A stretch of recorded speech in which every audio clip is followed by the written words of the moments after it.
Welcome to the Wetlands card collection. I am excited to show you these cards simply because this is a stamp set that's been around for a while and I've been wanting to do and just haven't. But what I love about it is it's masculine, and I know we all struggle all the time making masculine cards. Plus I did a bunch of fun techniques in the cards with these ones. So let's get started with card number 1. Now on this one, we're going to do some masking. Now, if you've never masked before, it's the technique that makes the second goose here appear like it's behind the first one. Super simple to do, and I've already started here. We've got the first goose stamped, and then what you're going to want to do is stamp it again on a Post-it note. Now, when you do it on the Post-it note, make sure you get part of the sticky on there. And I knew I didn't even have to go around the whole head, so it just let me leave a little bit more sticky. So I'm able to stamp that one, and now what we're going to do is cover it up.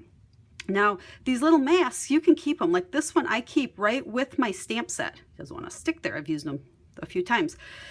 Keep it right with the stamp set so you can use it over and over. Now, I should have said at the beginning there, you want to make sure you're using an archival stamp pad. This is waterproof because we're going to do some watercoloring, and if it's not archival or a permanent ink, you're going to have problems with your black smearing. So make sure it's that pad that you're using. So we've stamped goose number 1.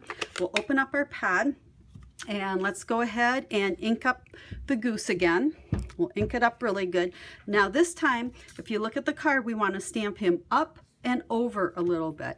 And what will happen, make sure his head is on, so you can see it there. Now before I peel off the mask, I'm also going to stamp some of these grasses over here, because we don't want that to go on top of the goose either. Now the reason for that mask is that protected the first goose that I stamped. So when I peel this off, he's still nice and clean as far as the stamping, and it appears that the grass is behind him and the second goose is behind him. So that is what we call masking. Now, you'll notice on this card, we've watercolored the images.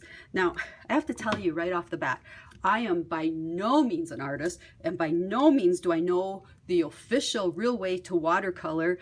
I always kind of chuckle when I talk about watercoloring because I feel like I just slop the color on. And that sounds silly, but I truly do. And if you look real close at mine, you'll see someone told me once to make sure you leave white space. And you can see some white space, you know, in there and kind of scattered throughout.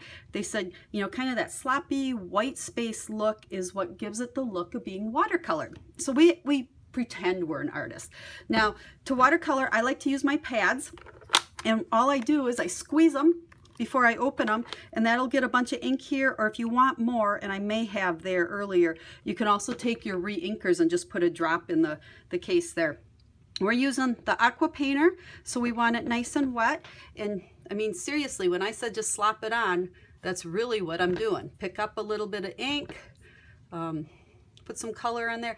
I don't know the exact true colors of what geese are supposed to be like, so I did use Sahara sand and smoky slate.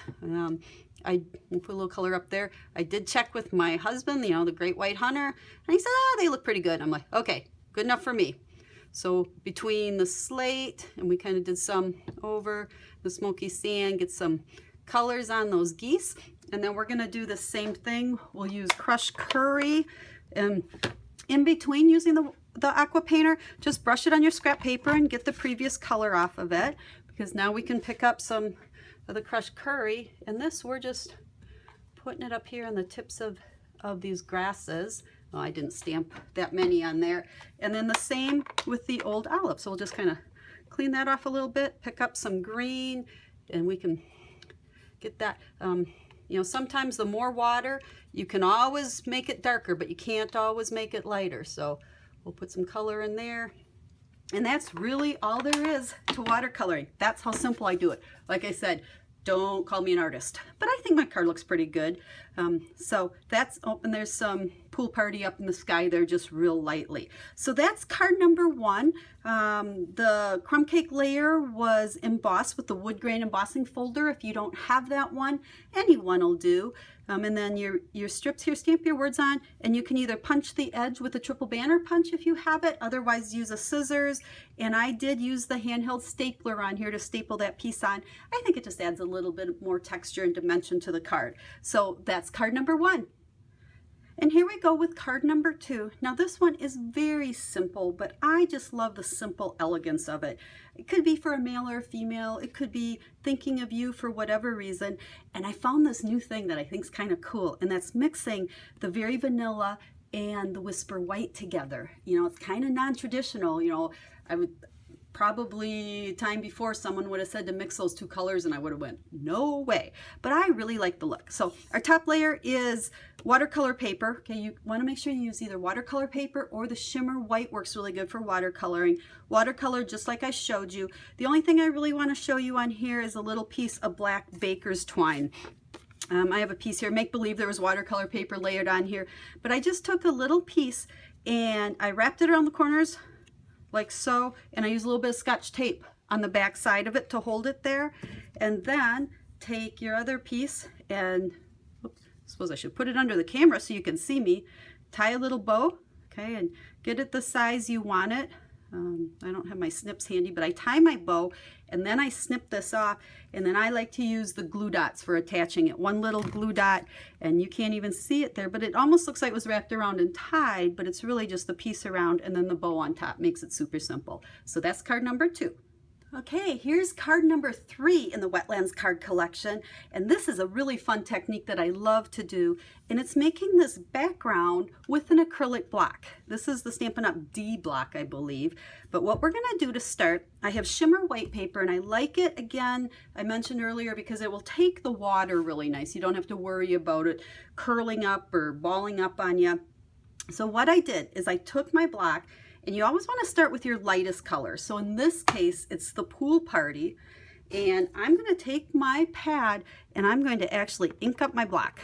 Now I'm going to do, you know, a good probably 3/4, okay? You don't have to be perfect on this, but ink up the block, and then I'm going to switch it and I'm going to use crumb cake down at the bottom. And make sure they blend a little bit, kind of overlap. And that is why we wanted to make sure we use the lighter one first, because you know, if we get a little bit of blue on that crumb cake pad, it's not going to matter. Then take a spray bottle with water, and I'm going to give it, and I'm staying pretty far back here, see if you can see this, and I'm going to give it probably, you know, 2 good sprays. Okay. Now, the thing is, experiment. If you've never done this before, practice a couple of times. And I will tell you, it does not always come out exactly how you want it, and every single one's different. Now, when you press it down, hold it there for a little while, and you'll see the colors kind of move around, but let that ink transfer really good to your paper. And when you pick it up, you just never know what it looks like. It's quite wet. Give it some time to dry. That one I probably put a little bit more water on it than I did the first time around. But then once it dries, you can either use your heat gun or set it aside or blot it off with some paper. Then I just stamped the birds on there and a greeting, and that was it. Just a very nice, soft, subtle card.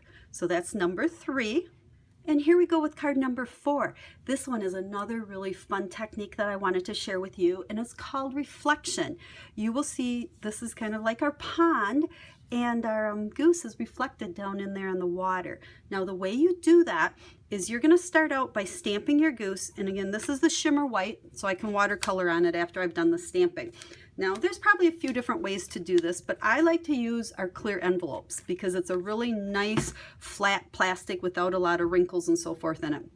So what I'm going to do is ink up my stamp in the black, and I am literally stamping it onto the envelope, this clear envelope. And then after I've stamped them, I'm going to flip it over, and you can see right through it. You can place it right where you want it. I want it to reflect right under that goose. Put it there, and then, I smeared them a little bit there. Okay, you want to try to not move it, but press down good, and you pick it up, and even with the smear, it doesn't look so bad. There's the reflection. So when you color this, you'll notice I just put a lot of blue down in here and a little blue in the sky.